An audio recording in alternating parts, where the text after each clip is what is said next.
Folks, welcome into that betting show for March 25th, 2019, your one-stop shop for all your sports betting needs right here at sportsbookreview.com. He's Teddy Savransky. Give him a follow on Twitter at Teddy_Covers. I'm Donnie Seymour at Rightside VP. Over the weekend, what did you watch? Of course, you watched March Madness. That's what we're here to break it down for on a Monday. We're going to set you up for the Sweet 16 this weekend. And Elite 8 matchups should be a lot of fun. Major League Baseball starting up this week. Teddy, a lot to go over, but let's get right into it. Hot topics of the day. All four seeds advance to the Sweet 16. First time, Teddy, all number one seeds in the Final Four. Hasn't happened since 2008. TV executives, which we'll talk about a little bit later in the show, got to be liking this scenario, Teddy. Sure. And it was funny because Thursday and Friday, there was a fair bit of insanity. Saturday and Sunday, there was a little bit of point spread mayhem, but boy, it was an awfully chalky Sweet 16. And you look at that when you see the seeds. What do we have? 1 5 seed and 1 12 seed. And that was it. Now, some of the dogs were able to cash over the weekend. Certainly, boy, I got lucky. I had a ticket on Baylor. They were a wrong side, and they came in, Gonzaga wire to wire, but they didn't cover the -14. The Zags, of course, taking on Florida State in the Sweet 16. But the game everybody's talking about today is obviously Duke UCF, with a wild finish with the Blue Devils somehow finding a way to survive. RJ Barrett off the missed free throw, no sweat. All that being said, UCF backers with a wire-to-wire job against the Blue Devils yesterday. No, it was really interesting to watch. It was a fun game, Teddy. And the good part about a fun game is yourself, when you're sitting on the plus 13.5 ticket, you get the enjoyment of the real-time, energy of the game. And the only thing I'm thinking at the end of the game is, I know it's 13.5. Just don't send it to overtime. Zion goes to the rim, gets the M1, misses, and the putback. Because we all get nervous over that stuff. Like, oh, my goodness. Same thing if you're sitting on the total, if you're an over-under back. We see it quite a bit. But, Teddy, I remember on Friday, right here on that betting show, us going over saying, you know what? First couple rounds or first day or so, that you're looking at all the underdogs that are carrying the day. And we're saying, you know what? Take it as each individual game. If you always bet underdogs, you like underdog angles, don't just level the max the next day, because that's what's happening in the tournament. We did see the evening out and the bite back of the favorites, though. Of course, what happens yesterday does not necessarily affect anything that's going to happen today in college basketball. And with the dogs biting over the first 2 days of the tournament, it's not unusual. We've seen, in fact, in the past, we've seen 15 out of the 16 higher-seeded teams advance over that first weekend in the round of 32. This, however, was the first time that all 15 of the, was it all 16 higher-seeded teams advanced? No, Auburn won yesterday, but they were the betting favorites in that ballgame. All 16 betting favorites survived in advance over the course of the 2 days that we just saw. Insanity ATS-wise, but from a straight-up standpoint, nothing but chalk in this tournament, with the exception of the Oregon Ducks. How about the much maligned Big Ten, Teddy, opening up 10-5 against the spread, and not a ton of really big upsets that we usually see. We almost caught one yesterday with Duke going right down to the wire with UCF, but Purdue, Iowa, Michigan State go a perfect 6-0 in the tournament so far. And the dreaded, talk about this one, Teddy, each and every year, the pundits, you see it on ESPN, CBS, whoever you're watching, people just filling out their brackets saying, make sure you pay attention to these 12-5s. There's going to be an upset somewhere. The 12s came to play, Teddy. Yeah, they sure did. The 12-5s came 2 New Mexico State free throws away from winning all 4 of the 12-5 matches. Instead, they went 3-1 straight up, 4-0 against the spread. Obviously, the end of the Auburn-New Mexico State game was about as ugly as it gets, with both teams like, we don't want to win, you guys win. No, we don't want to win, you guys win. But New Mexico State did that last, losing by the single point after the kid missed free throws, got 3 free throws and a chance to win it at the end. They came up just a point short, but obviously covered against the spread. When you talk about the Big Ten, Purdue looking pretty good. Not one of the hype Big Ten teams. Iowa looking really good. Not one of the hype Big Ten teams. So like everyone was on Cincinnati, and then everyone was on Tennessee. And obviously the Hawkeyes gave them quite a battle after rallying from behind on Sunday. It was Michigan that went 2-0 ATS. The Spartans went 1-1 against the number. But of those two teams, obviously Michigan State had the regular season success. I wouldn't be surprised at all to see the Spartans be the Final Four team out of the Big Ten as opposed to the Wolverines. We'll break these games down a little bit later in the week, but it's always fun, Teddy, to get that fresh new look here right on Monday. And we'll take a look at the Sweet 16. Network certainly happy if with what's coming forward or might be on the future as we take a look heading down the stretch into the Final Four in the final game. But a track meet set up for Friday at the Sprint Center with Carolina and Auburn. A total opened up around 160, Teddy. Already seeing that on the move. Duke's going to meet up with ACC foe Virginia Tech. If we remember recently, Virginia Tech did pull the upset. And let's not forget also, proximity where Virginia Tech is, Washington, D.C., should be a good home crowd there for the Hokies. And Oregon bringing a ton of momentum into the match against UVA. Two teams that play stellar defense.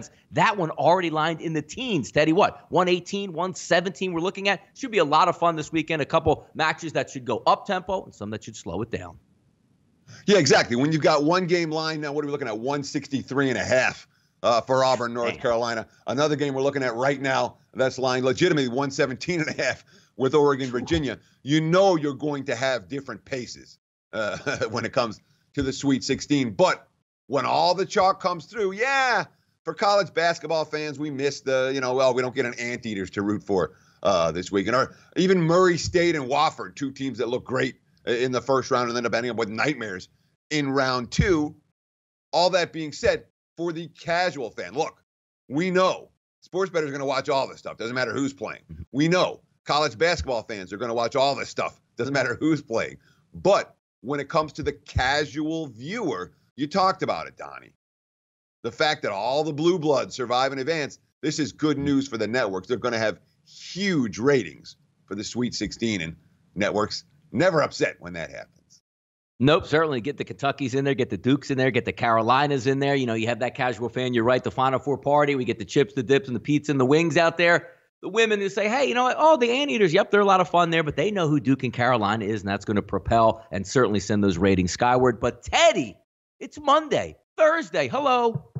Major League Baseball season already beginning when we're going to have the Sweet 16 and the Elite Eight. Who can't wait? Today's breakdown here on SportsbookReview.com's That Betting Show is your first look at the St. Louis Cardinals, 88-74 in 2018. The Cardinals sitting on a 16-1 ticket to win the 2019 World Series. Over-under for their team total set on the season, Teddy, 88.5. I like what's going on here. You got Ozuna, Bader, and Martinez in the outfield, and a really good infield with newcomer Paul Goldschmidt added to that lineup. You got a good pitching staff that has a nice mix of some older guys coming back on some cheaper contracts like Wainwright. And then you also have some of the younger kids up front with Miles Michaelis starting at the top of the rotation, and also a flamethrower. If you haven't seen Hicks yet this year, make sure you take a look at his 100-mile-an-hour plus fastball coming right down the end. I like what they got going on. Yadi Molina behind the plate, Teddy. Sky's the limit for the St. Louis Cardinals team.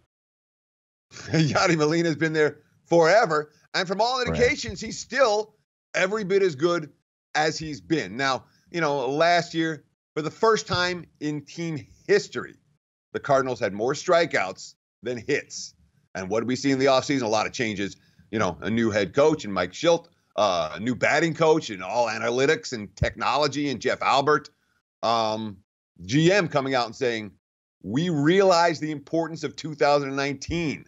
I've always been one for the longer-term decision-making, but we're trying to win now.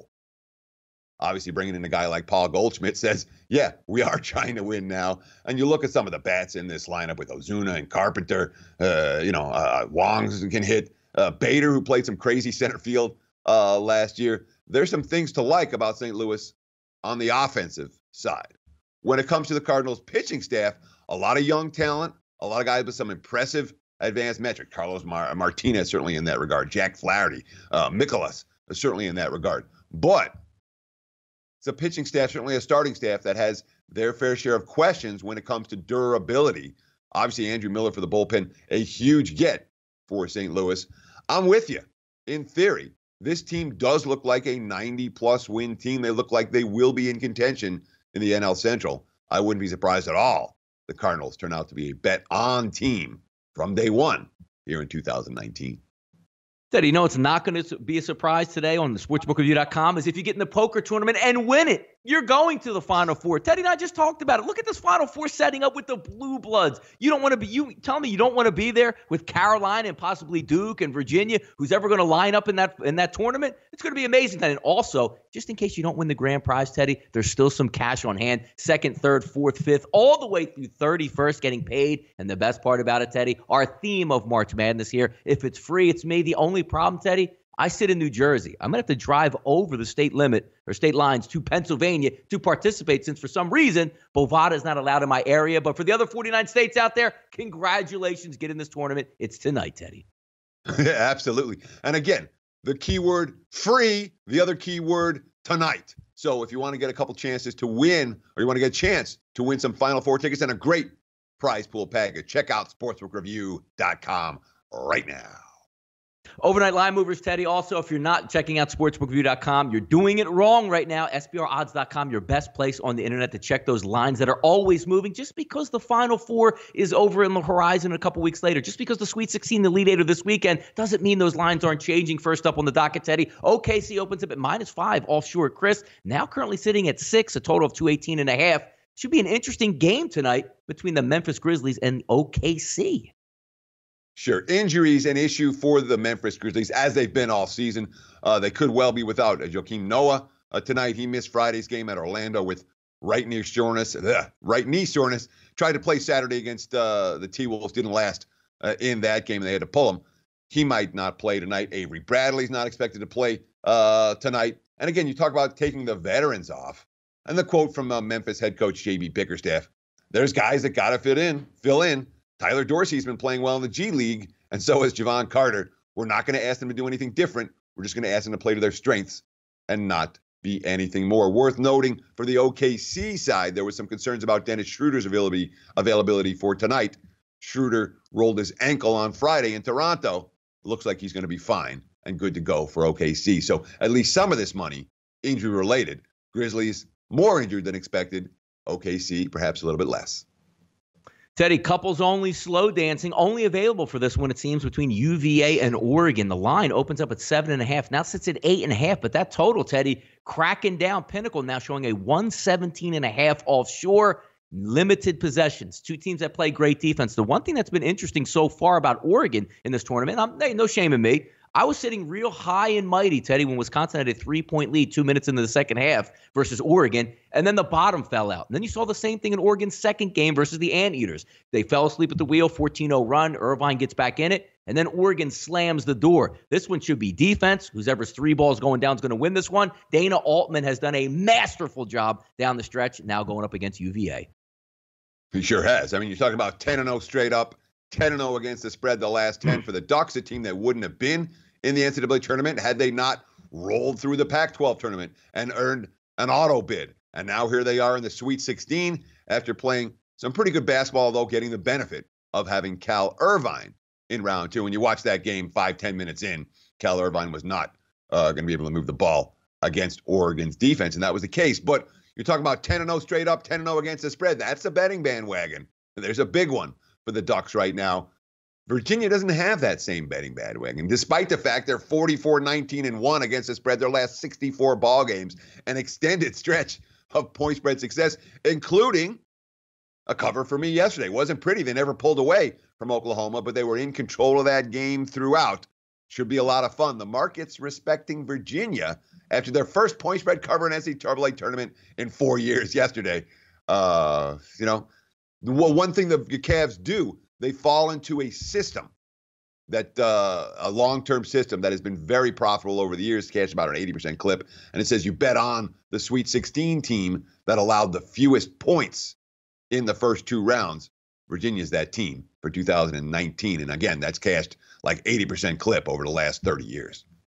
Watch what you bet here on That Betting Show, Teddy. Look, we spent a lot of time talking about NCAA action, and rightfully so. One of the best 4 days in sport just took place. Now you take that deep breather. People flying back from Vegas, getting out of Atlantic City, showing it back up to work. The NBA takes center stage once again. Sixers off a last-second loss in Atlanta. Now head to the Magic Kingdom. Sixers opening up -2. Total of 219. Moneyline split -130, +110. If we take a look at the Sixers there, Teddy, not money makers this year. 34-39 against the spread. Only 5-10 against the spread on the road as a favorite, and 15-20 against the spread overall on the road. Magic are 37-33 on the season against the number. 25-20 against the spread as a dog. Yeah, I mean, you talk about Philly, with that getting stung at Atlanta on Sunday. That snapped a 6-game winning streak. The quotes after the game, Brett Brown. That game was bizarre to me, really. Some of the turnovers in the fourth period were head-scratching. I think some of the defensive lapses we had in the first half were head-scratching. I like Philly off a loss. I like them off a loss in which they gave the game away. And I like them off a loss in which they made a bunch of mistakes in the fourth quarter. Feels like something of a bet on spot for the Sixers. But, of course, Philly, short chalk. You want to talk about their worst roll? How about this? 2-11 against the spread for the season when the Sixers are favored by 3.5 or less. They have not been good in these ball games. Orlando, really good homestand. 4 wins so far. Of course, the 4 teams they've beaten, Cleveland, Atlanta, New Orleans, and Memphis, all lottery-bound squads. That's helped them move up to now just 1 game back of Miami for the final playoff spot in the East. They showed a refuse to lose the other night in Memphis on Friday. They rallied from 14 points down. They beat him in overtime. Evan Fournier after the game. It would have been an awful loss, and it might have ended it. But just because we won it doesn't mean anything. It just means we can still believe.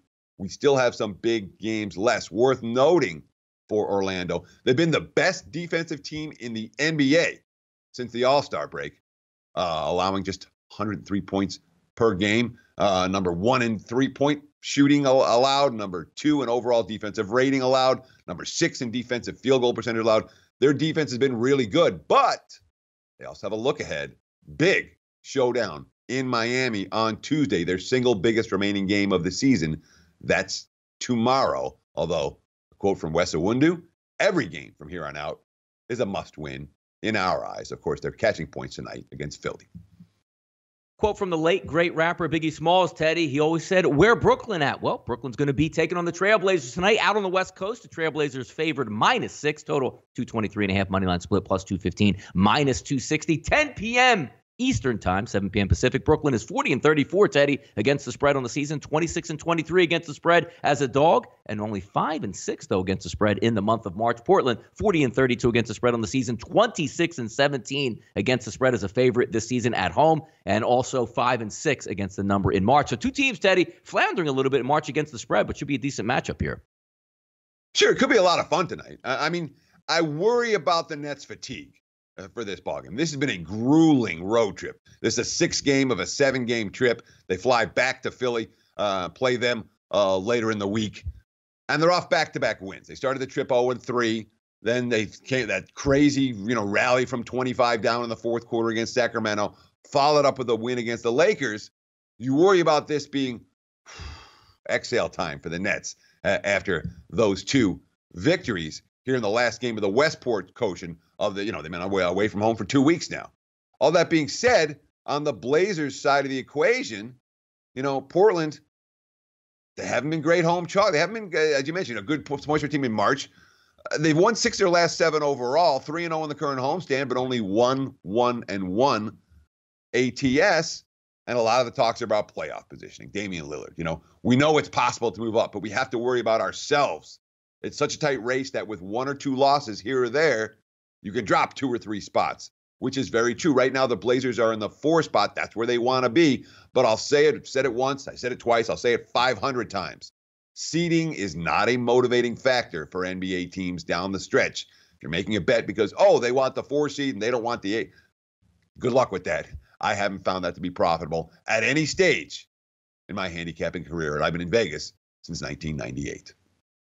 Teddy, we might not be popping the bottles yet, but TV executives are putting the bubbly on ice, getting ready for what in anticipation could be an unbelievable Elite 8 and Final Four. The Blue Bloods moving on. Always good for network and network ratings here. Every favorite won in the round of 32, Teddy, for the first time since the field expanded in 1985. Shout out Georgetown and Villanova back in 85. The public also loves that good underdog story, but only for so long. I think when we move on, Teddy, you don't want to see the George Mason show up. It wasn't for Sister Jean last year. Most people wouldn't be that involved in Loyola. But taking a look at some of the teams that could have made it through, like Ja Morant, great story. Fletcher McGee out of Wofford, great story. But I think we can all agree when you get these matchups and the big-time teams advance and move on, it creates a lot more theater and a lot more drama. Looking forward. Can you imagine, Teddy, in the Final Four, 1 bracket Duke, 1 bracket Carolina, and then meeting up in the final? My goodness. Yeah, I can imagine. I mean, it's set up that way, and it is a possibility, and certainly Duke Carolina gets ratings that other college basketball matchups don't seem to get. Now, from a betting standpoint, sportsbooks in Vegas, sportsbook in Jersey, they all reported strong days on Thursday, on Friday, and on Saturday. Sunday, not so good. Here in Vegas, MGM lost on Sunday. Westgate said it was their first losing day of the tournament. Of course, the quote from Chris Andrews from the South Point: "No complaints for me over the course of the weekend. The books made out just fine." And let's give the betting market some credit. Yeah, there was one lower seeded team that won in the round of 32. That was Auburn. But they were favored over Kansas. The markets got it right in that regard. So certainly this has the potential to be a really special Sweet 16 and a really fun Final Four. A lot of the blue bloods, all the blue bloods still remaining. And again, the first time since 2009 that the favored team had won at least 15 games in the round of 32. This time it was 16 games, and the TV executives popping their corks. The mainstream public can get involved in this tournament just as much as us big-time bettors do, Donnie. Well, we'll pop the cork on another That Betting Show for March 25th, 2019. We got a big week ahead. You got the poker tournament tonight on sportsbookreview.com. You got the Elite Eight, the Sweet 16 this weekend. Opening of Major League Baseball season, sportsbookreview.com, the single place you need to be for all the updates that you need. This has been the one-stop shop for all your sports betting needs. He's Teddy Savransky at Teddy_Covers on Twitter. I'm Donnie Seymour, Right Side VP. Join us tomorrow as we count down Major League Baseball's opening day and get you ready for the weekend. Have a great day, people.